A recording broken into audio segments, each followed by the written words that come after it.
What turns love into murder? In Atlanta's wealthy Buckhead neighborhood, a revenge killing would expose how 15 years of betrayal can destroy not just one life, but three. This is the story of Malik Jackson, a man who traded freedom for vengeance, and the woman who orchestrated his downfall. In Atlanta's affluent neighborhoods, where success stories bloom like magnolias, Malik Jackson thought he had found his forever in Jasmine Taylor. She was his queen, and he would move heaven and earth to give her the life she dreamed of. But sometimes, the pursuit of luxury demands a devastating price. When Malik found himself behind bars, serving a 15-year sentence, he held on to one truth. His wife's love would sustain him through the darkness.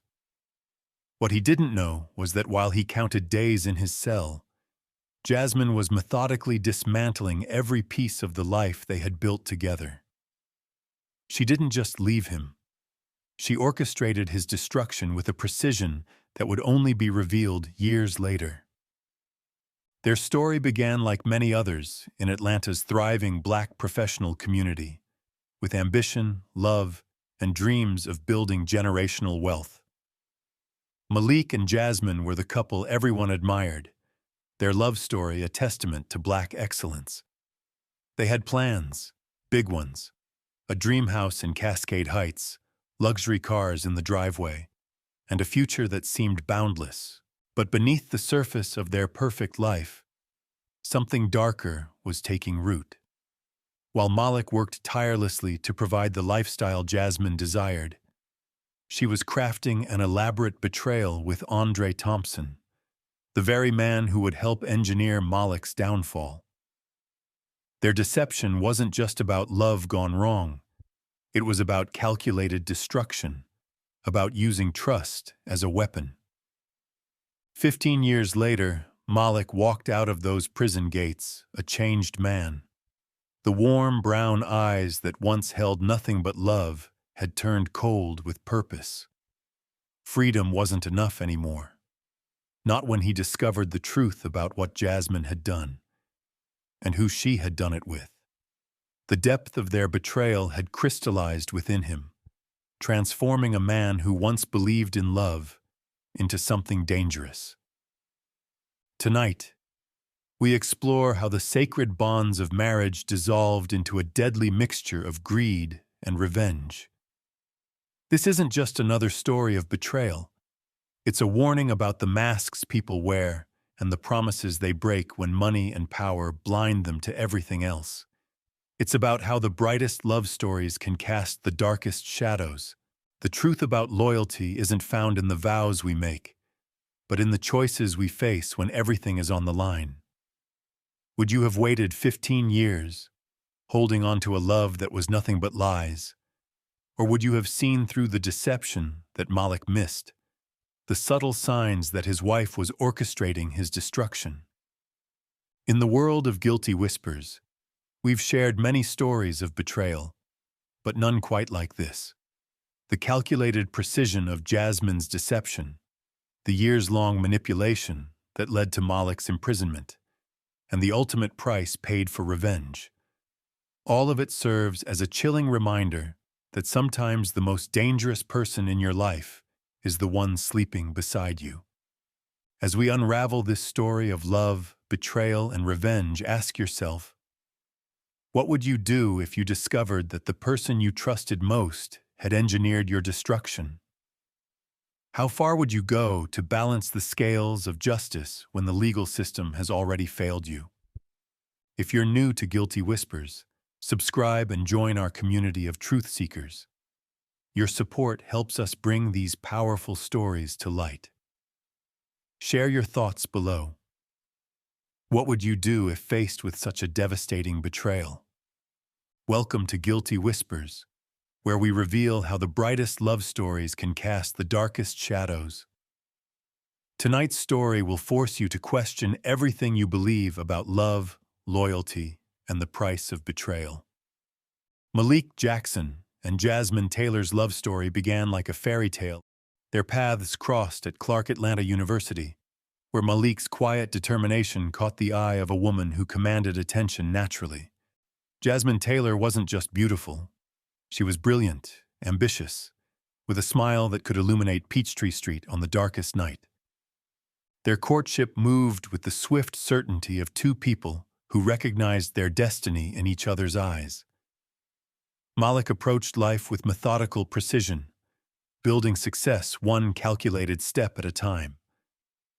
Jasmine brought vision and ambition to their partnership, always pushing them to reach higher, dream bigger. Together, they seemed unstoppable. Their wedding at the St. Regis Atlanta became the talk of the city's social scene. It was a celebration that merged old-school elegance with modern luxury, a statement of their arrival in Atlanta's upper echelon. Standing before their friends and family, Malik's voice remained steady as he promised till death do us part. Jasmine, resplendent in a custom-designed gown that caught every ray of light, echoed those words with what appeared to be absolute conviction. If only Malik had known then what that smile truly meant. The newlyweds approached their future with clear plans and shared ambitions.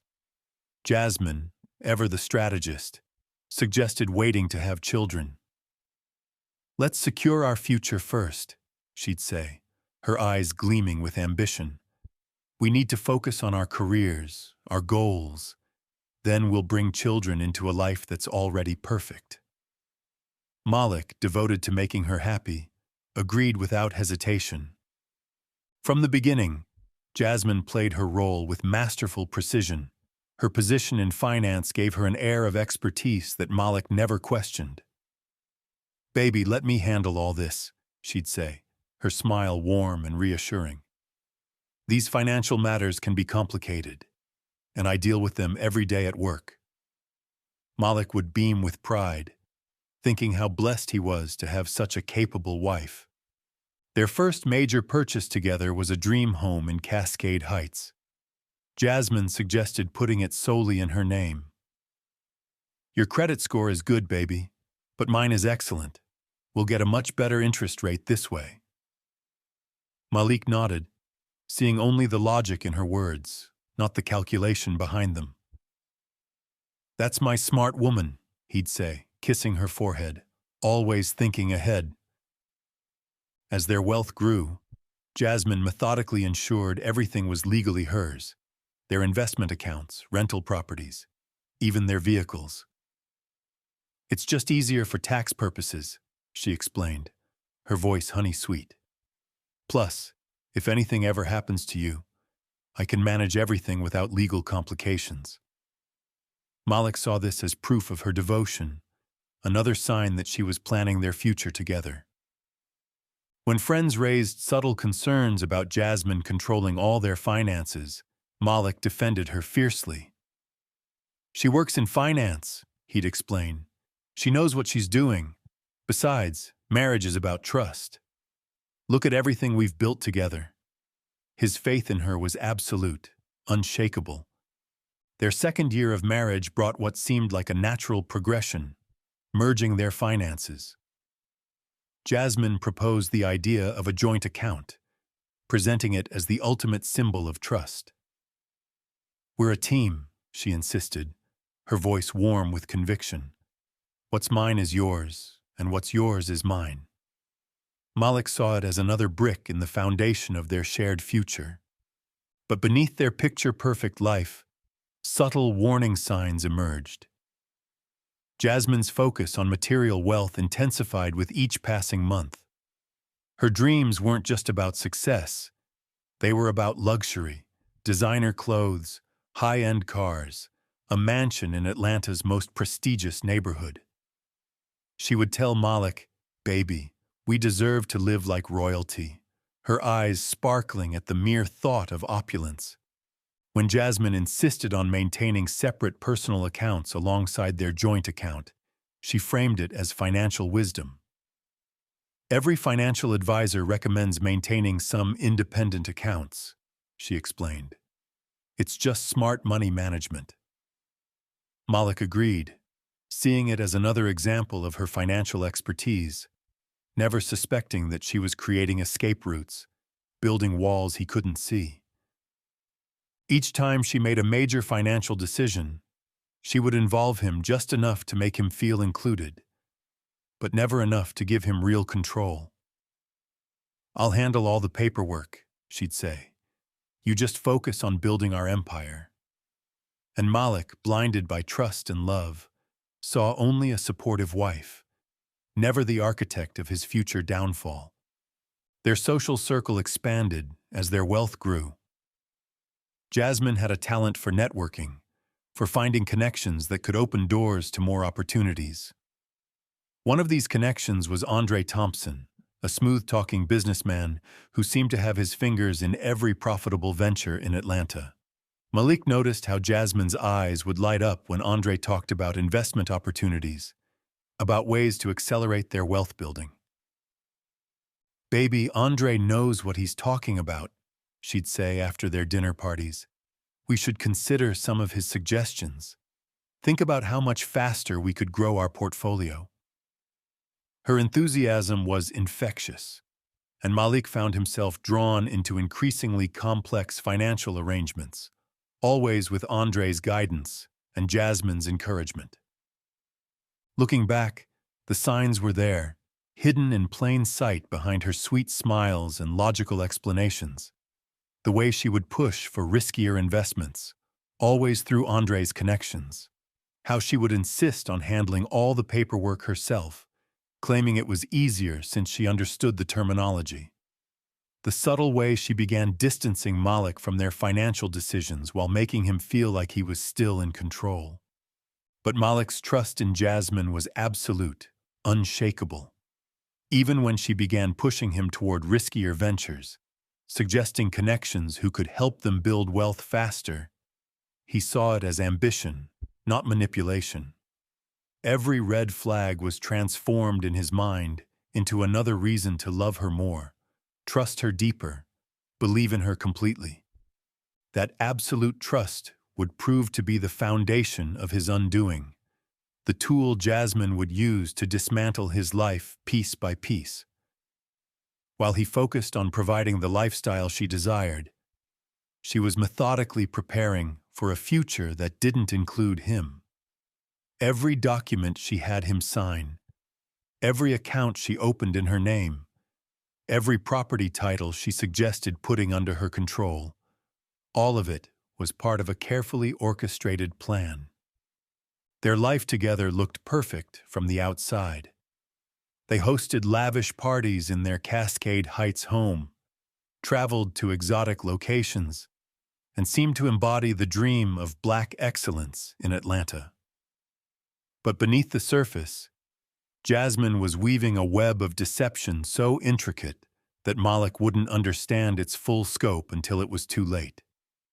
She played her role flawlessly, the devoted wife, the brilliant financial mind, the partner who always had their best interests at heart. She would kiss Malik goodbye each morning, tell him how proud she was of his hard work, and spend her days methodically preparing for his downfall. Each loving gesture was calculated, each show of support masking another step in her plan. The tragedy wasn't just in the betrayal itself, but in how completely Malik believed in their love. He saw their relationship as a testament to what two people could achieve together, never suspecting that while he built their dream, Jasmine was preparing to turn it into his nightmare. That absolute trust would cost him everything, his freedom, his wealth, and most devastatingly, his ability to believe in love itself. While he sat in a prison cell, still holding on to his faith in their relationship, Jasmine was already living the life she had planned with Andre, built on the foundation of Malik's destroyed dreams. 4 years into their marriage, everything seemed perfect. The Jacksons had settled into their dream life in Atlanta's prestigious Cascade Heights, a 5-bedroom colonial with manicured lawns that whispered of success. But beneath this picture-perfect facade, Malik was harboring a dangerous secret, one that would ultimately lead to his downfall. The turning point came on an autumn morning in 2008. The Atlanta air was crisp, carrying the first hints of fall as Malik kissed Jasmine goodbye. "I've got a business meeting," he said, the lie familiar on his tongue. She smiled that dazzling smile of hers, straightening his tie with perfectly manicured fingers. "Make that money, baby," she purred, never letting on that she already knew exactly where he was going. What Malik called a business meeting was actually a drug deal, a path he'd chosen to maintain the luxurious lifestyle Jasmine craved. The designer bags, exotic vacations, and constant home improvements didn't pay for themselves, and his legitimate business ventures weren't generating enough cash to keep up with her expensive tastes. The meeting location was a warehouse on Atlanta's outskirts, far from their pristine neighborhood. As Malik pulled up in his Mercedes S-Class, something felt different. The air felt charged, heavy with anticipation. Andre Thompson, his longtime associate, greeted him with an unusually warm smile. "My man," Andre said, clasping Malik's shoulder like a brother. "Let's make this quick." The deal proceeded as planned. Money exchanged. Product verified. But as Malik turned to leave, the sound of screeching tires and heavy footsteps shattered the morning silence. Law enforcement stormed the warehouse, their shouts echoing off concrete walls. In the chaos, Malik caught a glimpse of Andre slipping out the back, completely untouched. The truth hit him like a physical blow. He had been set up. The trial was swift and merciless. Evidence mounted against him with suspicious efficiency. Each revelation felt orchestrated, but Malik couldn't see the puppet masters pulling the strings. The judge, unmoved by his explanations, handed down a 15-year sentence. Just like that, Malik's carefully constructed world crumbled. The first year of incarceration was the hardest. Malik clung to Jasmine's visits like a drowning man clutches a lifeline. She would press her hand against the visiting room glass, tears glistening in her eyes. "I'll wait for you, baby," she promised, "no matter how long it takes." Those words would become his mantra, a prayer repeated in the darkness of his cell. But time has a way of revealing truth, slowly at first, then all at once. By the end of that first year, Jasmine's weekly visits became bi-weekly, then monthly. Her excuses started small. Work was demanding, traffic was terrible. She wasn't feeling well. Malik nodded understanding through the glass, his heart aching but his faith unshaken. During their increasingly infrequent phone calls, Jasmine's voice grew distant, her stories about life outside becoming vague and disconnected. "Baby, I had to sell some things," she would say, her voice cracking just enough to sound convincing. "The bills are piling up, and I'm doing my best to manage." Malik, still believing in their love, would comfort her. "Do what you need to do," he'd say. "We'll rebuild when I get out." What Malik couldn't see from behind prison walls was how methodically Jasmine was dismantling their life together. The house in Cascade Heights, their dream home, was the first major piece to go. She sold it well below market value, eager to liquidate their largest asset. The furniture, their cars, even Malik's prized collection of vintage watches, everything was converted to cash and disappeared into accounts he couldn't access. By year 3, Jasmine's visits had dwindled to quarterly appearances. Malik spent days before each visit in anxious anticipation, pressing his prison uniforms, rehearsing stories to make her laugh. But when she did come, her eyes had grown cold, her smile practiced. She would check her watch frequently, her mind clearly elsewhere. In his cell at night, Malik would construct elaborate justifications for her growing distance. It must be killing her to see me like this, he'd tell himself, staring at the concrete ceiling. She's staying away because it hurts too much. These thoughts became his comfort, the story he told himself to keep hope alive. The letters stopped coming in year 4. Phone calls became shorter, filled with awkward silences and hollow promises. Malik would spend his monthly phone allowance trying to reach her, often getting her voicemail instead.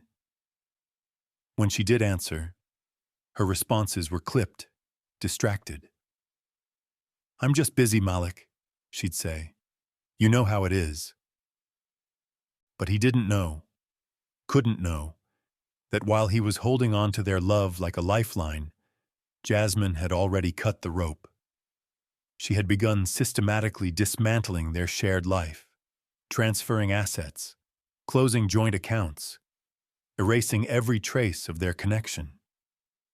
While Malik marked days on his prison calendar, she was crafting a new life with Andre Thompson. Their relationship hadn't started after Malik's arrest. It had been simmering beneath the surface all along.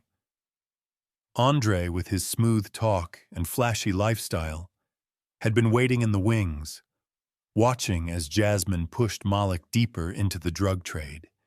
Each time she sighed over something she couldn't afford, each time she praised him for bringing home more money, she was laying the groundwork for his downfall.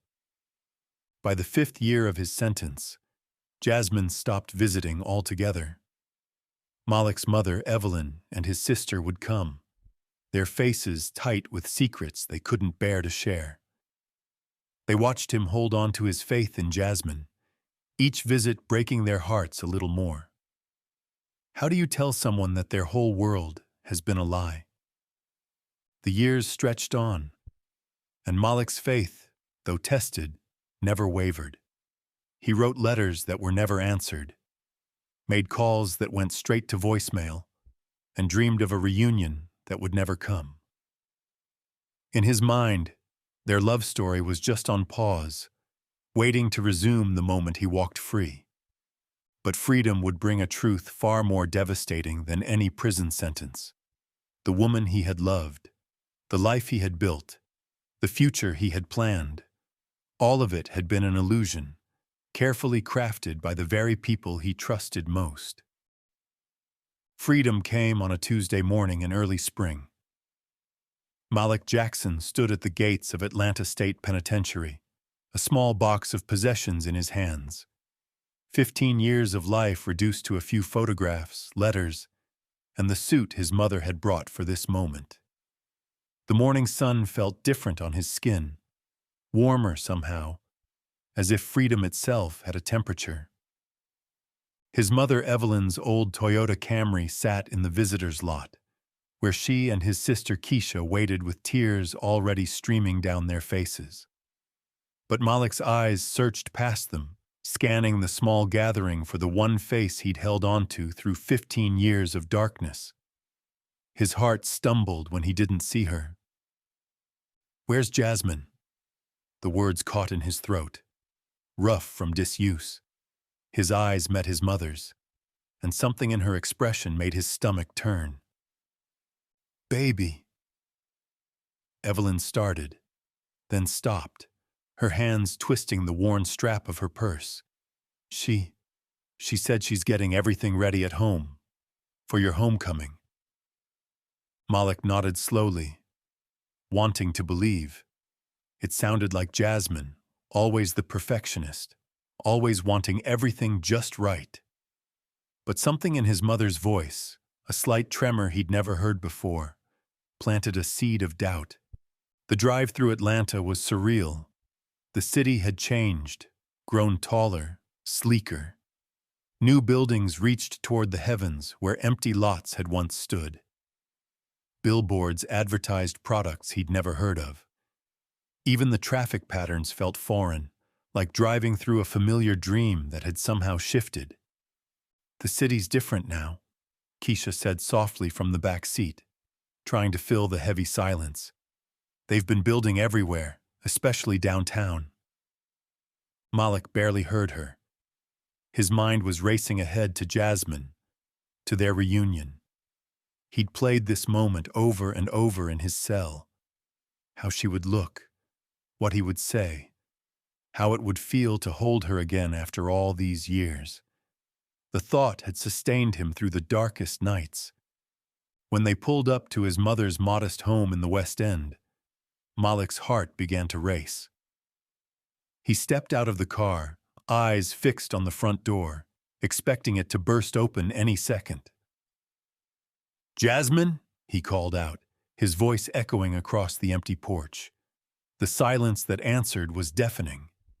Inside, the house felt heavy with unspoken words. Evelyn guided him to the kitchen table, her hands trembling as she poured him a glass of water.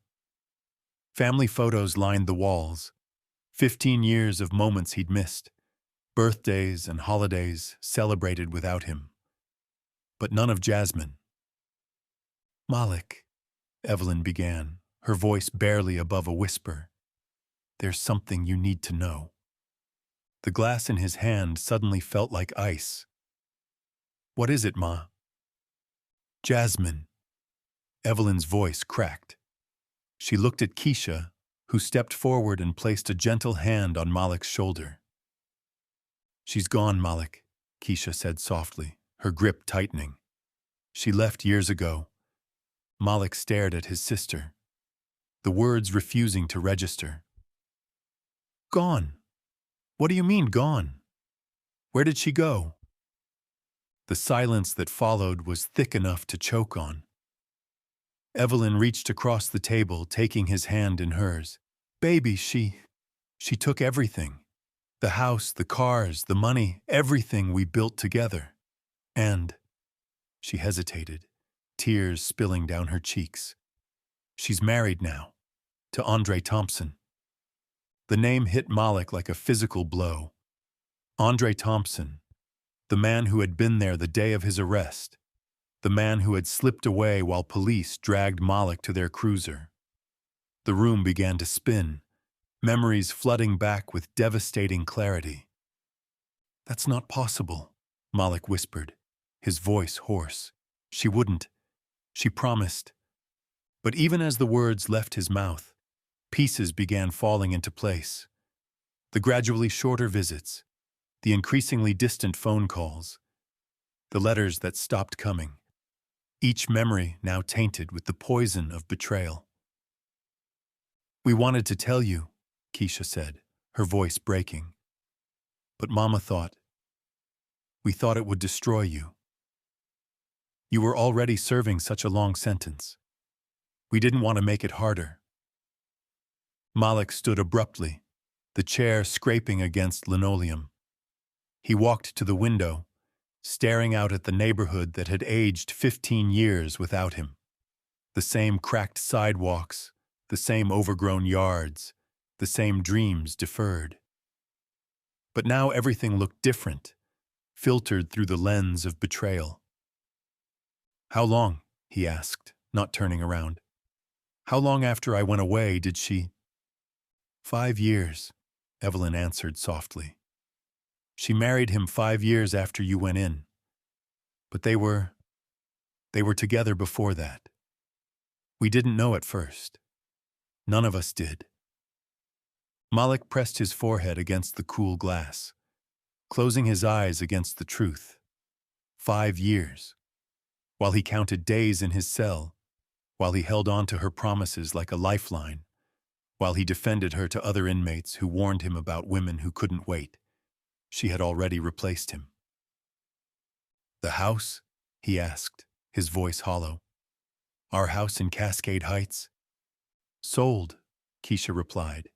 "She listed it not long after you went in, said she couldn't maintain it alone. Sold it way below market value like she was in a hurry to get rid of it." Each revelation was another knife in his back. The house they'd dreamed of together, the future they'd planned, all of it stripped away while he sat powerless behind bars. "They live in Buckhead now," Evelyn added quietly. "One of those big houses off West Pace's ferry. Andre's business has done well. Very well." Malik turned slowly, looking at his mother and sister through new eyes. You visited me every month for 15 years, sat across that glass and watched me talk about her, about our plans when I got out. Why didn't you tell me? Because you held on to her like a lifeline, Keisha answered, tears streaming down her face. Every visit, every phone call, she was what kept you going. How could we take that away? The truth of her words hit him hard. Jasmine had been his anchor, his reason to wake up each morning, his hope for a future beyond concrete walls. Without that hope, without that dream of reunion, would he have survived 15 years? I need, Malik's voice cracked. I need some air. He walked out onto the front porch, the same porch where he'd proposed to Jasmine nearly 20 years ago. The memory, once precious, now felt like poison in his mind. Every moment they'd shared, every promise made, every dream planned, all of it had been built on lies. Behind him, he could hear his mother and sister crying softly in the kitchen. Their tears were for him, he realized, but also for themselves. For 15 years of carrying this burden, of watching him cling to a dream that had died long ago, Malik sat on the porch steps, watching the sun set over Atlanta's skyline. Tomorrow he would begin asking questions. Tomorrow he would start piecing together the full story of his betrayal. Tomorrow he would learn about Detective Robinson and the truth he had uncovered. But tonight, he just sat there, letting 15 years of faith crumble into dust, watching the darkness creep across the city that had changed without him. In his pocket, he still carried the last photo Jasmine had given him, the two of them smiling, young and in love, unaware of the betrayal to come. He pulled out the photo, studying her face one last time. Then, with deliberate slowness, he tore it into tiny pieces, letting them scatter in the evening breeze. Each fragment carried away a piece of his past, leaving behind something harder, colder. The man who had walked out of prison that morning still believed in love. The man who sat on those steps as night fell believed only in revenge. Detective Keith Robinson arrived at Evelyn's house 3 days after Malik's release. The weight of the files he carried seemed to match the heaviness in his eyes. Malik had reached out through his parole officer, desperate for answers that his family couldn't, or wouldn't, provide. I've been waiting for this meeting, Robinson said, spreading documents across the kitchen table. Been carrying these files for years, knowing someday you'd want the whole truth. The detective looked older than Malik remembered from the trial, his face lined with years of witnessing humanity's darker sides. His hands moved methodically through the papers, each document another piece of a puzzle Malik never wanted to solve. The tip that led to your arrest, Robinson began, his voice heavy with regret. It didn't come from a random informant. The operation was orchestrated from inside your circle. Jasmine and Andre, they planned it all. Malik felt the air leave his lungs. What exactly are you saying? Robinson pulled out bank statements, phone records, and surveillance photos. The evidence laid bare a conspiracy that had begun long before Malik's arrest. Hundreds of calls between Jasmine and Andre in the months leading up to the setup. Suspicious bank transfers. Property records showing how methodically Jasmine had moved assets after his conviction. She didn't just leave you, Malik. Every time she pushed you to take bigger risks, every time she talked about needing more money, she was laying the groundwork for your fall. The day you got arrested wasn't random. They knew exactly when and where to find you. Andre made sure you were carrying enough product to guarantee a lengthy sentence. The detective's words hit Malik like physical blows. Each revelation another crack in the foundation of what he'd believed was true. His hands trembled as he examined the documents, memories flooding back with new, poisoned context. Jasmine's sighs when she saw something they couldn't afford, her praise when he brought home more money, her encouragement to trust Andre with bigger deals. Robinson spread more documents across the table, each one revealing another layer of betrayal. "Look at these bank transfers," he said, pointing to a series of transactions. 3 months before your arrest, Jasmine began moving small amounts. Nothing that would raise flags, but together they tell a story. The detective laid out a timeline that made Malik's stomach turn. Account statements showed systematic withdrawals, each under $10,000 to avoid reporting requirements. Property records revealed how Jasmine had quietly transferred their assets into her name alone. "This is the part that kept me digging," Robinson continued, pulling out a thick folder. "Phone records between Jasmine and Andre going back 2 years before your arrest. Hundreds of calls, always from burner phones. They were careful, but not careful enough." Malik's hands trembled as he examined a surveillance photo dated 3 weeks before his arrest. It showed Jasmine and Andre at a restaurant in Buckhead, their body language intimate and familiar. "They were already together," he whispered, the realization hitting him like a physical blow. "That's not all," Robinson said, his voice heavy. "We found evidence that Jasmine was the one who suggested using the warehouse that day. She knew the layout, the security blind spots. She made sure you'd be carrying enough product to guarantee a lengthy sentence." The detective pulled out one final piece of evidence, a recorded phone call from the day of the arrest. Jasmine's voice, cool and collected, speaking to Andre. "Everything's ready. He'll be there at 10. Make sure he's carrying enough to make it stick." Malik felt the room spin. The voice he'd held onto for 15 years, the voice that had promised to wait for him, had been orchestrating his downfall all along. "Why are you showing me all this now?" Malik asked, his voice barely above a whisper. Robinson leaned back, studying Malik's face carefully. "Because you need to understand what you're dealing with. This wasn't just a woman who got tired of waiting. This was a calculated plan years in the making. They didn't just take your freedom, Malik. They stole 15 years of your life, and they did it with smiles on their faces." "There's something else you need to see," Robinson said, pulling out a small USB drive. "Security footage from a private investigator Jasmine's sister hired years ago. She had suspicions but couldn't prove anything until it was too late." The detective plugged the drive into his laptop, turning it so Malik could see. The timestamp showed 3 months before his arrest. The footage showed Jasmine and Andre at a private airstrip outside Atlanta, boarding a small plane. "They took weekend trips together," Robinson explained, his voice heavy. "While you were working, thinking you were building a future together. They were planning their life after you." Malik watched as the footage showed multiple meetings, each one a knife in his heart. Jasmine and Andre at expensive restaurants, luxury hotels, private clubs. In each clip, they looked comfortable, intimate, like lovers who had been together for years.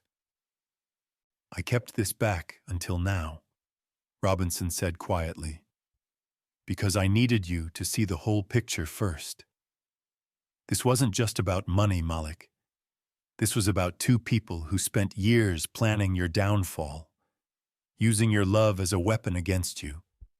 Malik took a deep breath, stood up and paced the room with his head down, his movements deliberate and controlled.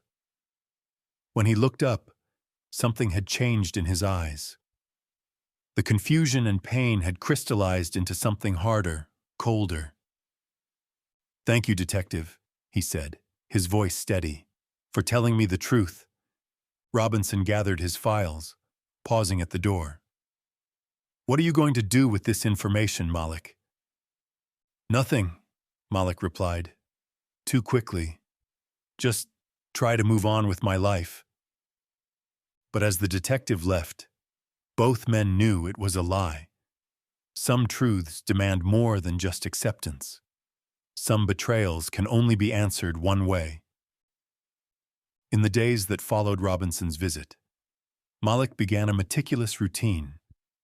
Each morning, he would drive past their Buckhead mansion, watching as Jasmine and Andre lived the life they'd built with his stolen dreams. The sight of them together, casual and carefree, made something twist inside him. He learned their patterns quickly. Andre left for his investment firm at 7:30 a.m. sharp, driving the Mercedes that Malik's drug money had probably helped purchase. Jasmine would leave an hour later, heading to her financial consulting office downtown. They'd return in the evening, often together, to share wine on their expansive back patio. From his parked car a block away, Malik would watch them through binoculars, noting how Jasmine's laugh still carried across the manicured lawn, how her hand would rest on Andre's arm, the same intimate gestures she'd once shared with him.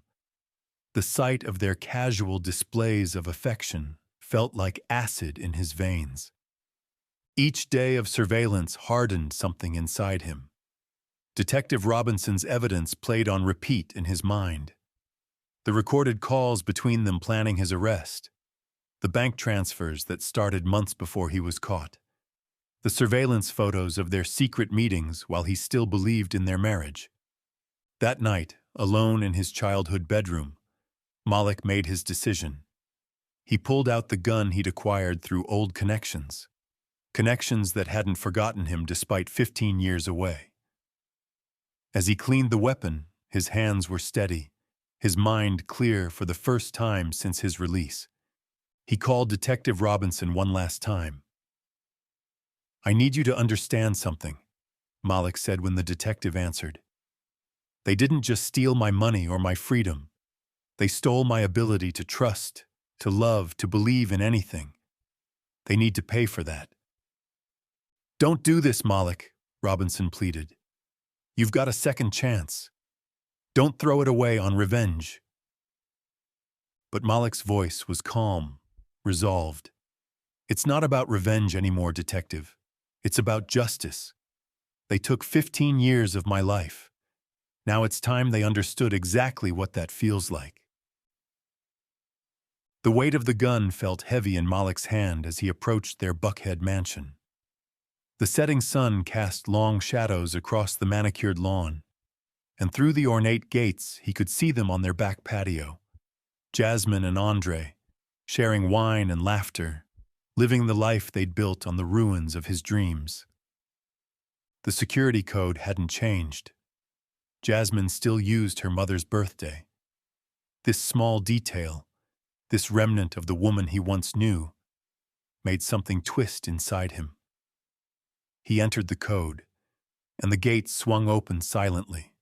His footsteps were measured and deliberate as he walked up the curved driveway. They didn't notice him at first. Jasmine wore an expensive designer dress, Andre's arm draped casually around her shoulders, the perfect picture of success built on betrayal. "You really thought I wouldn't find out?" His voice cut through their laughter. Jasmine's wineglass froze halfway to her lips.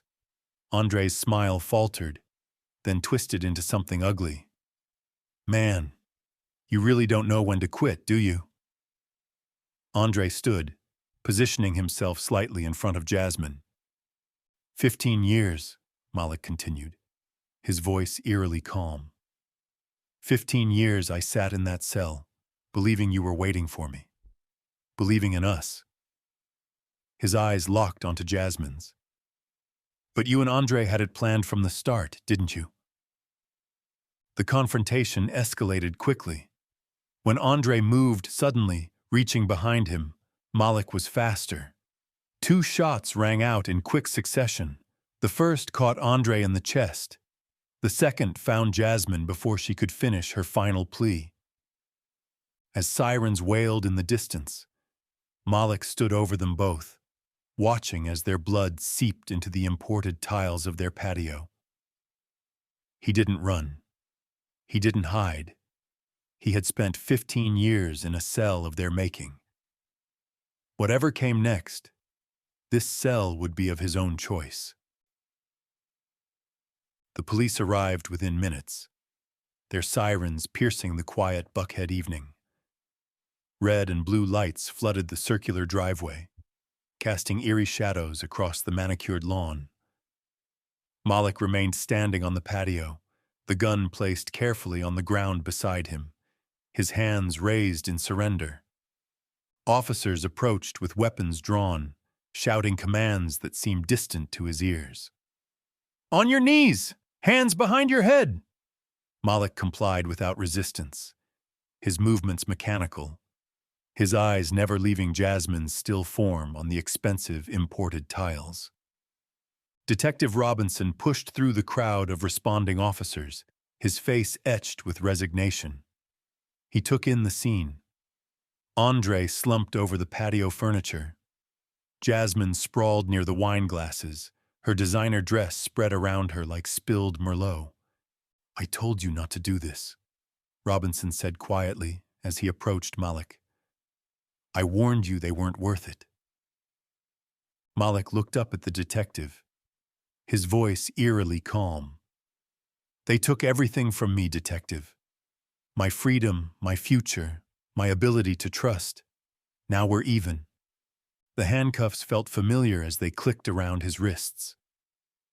As officers led him to the waiting patrol car, Malik's mother's car screeched into the driveway.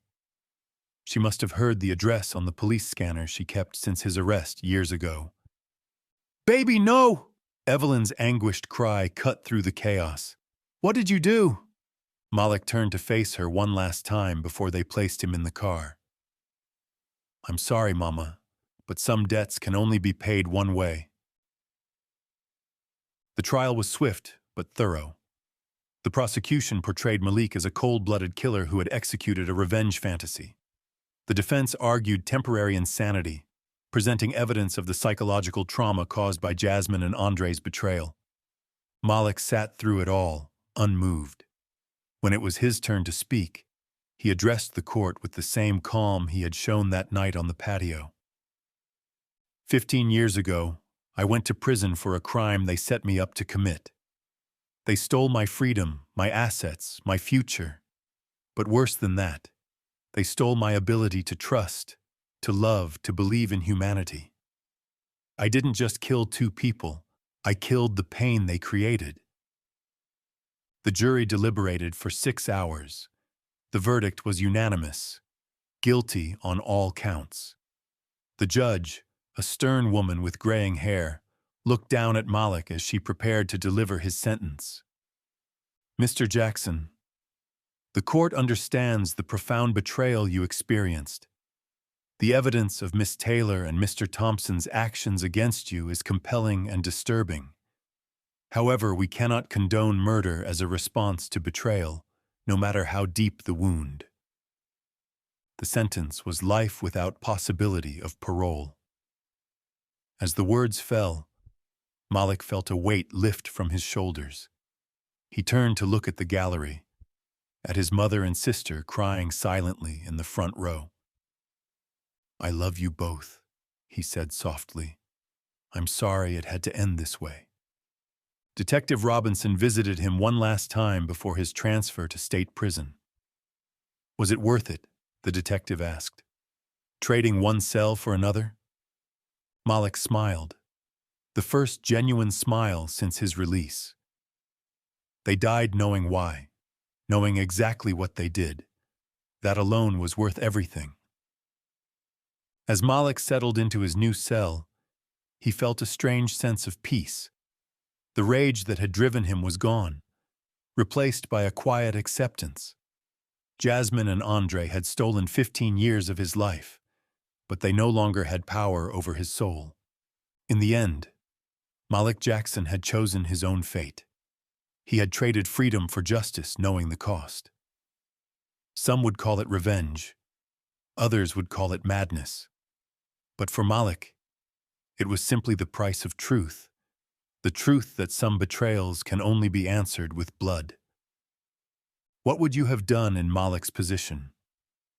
Was justice served, or did revenge only create more victims?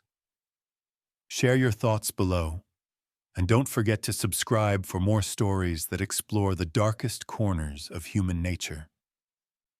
Some say revenge is a dish best served cold, but in Malik Jackson's case it was served with the burning heat of years of betrayal. His story forces us to confront uncomfortable truths about human nature. How far we'll go for love, how deeply betrayal can cut, and what justice truly means in a world where the legal system doesn't always provide it. Was Malik a victim turned villain? Or did he simply deliver the justice that Jasmine and Andre deserved? The lines between right and wrong blur when we consider the calculated way they destroyed his life. They didn't just steal his freedom, they stole his ability to trust, to love, to believe in basic human decency. Perhaps the most chilling aspect of this story isn't the violence of its ending, but the cold calculation of its beginning. Jasmine and Andre didn't just betray Malik. They architected his downfall with precision, using his love as a weapon against him. In the end, Malik chose to write his own ending, trading one prison for another, but on his own terms. What would you have done in Malik's position? Could you forgive such a deep betrayal? Or would you seek your own version of justice? Share your thoughts in the comments below. And don't forget to like and subscribe for more true crime stories that explore the darkest corners of human nature.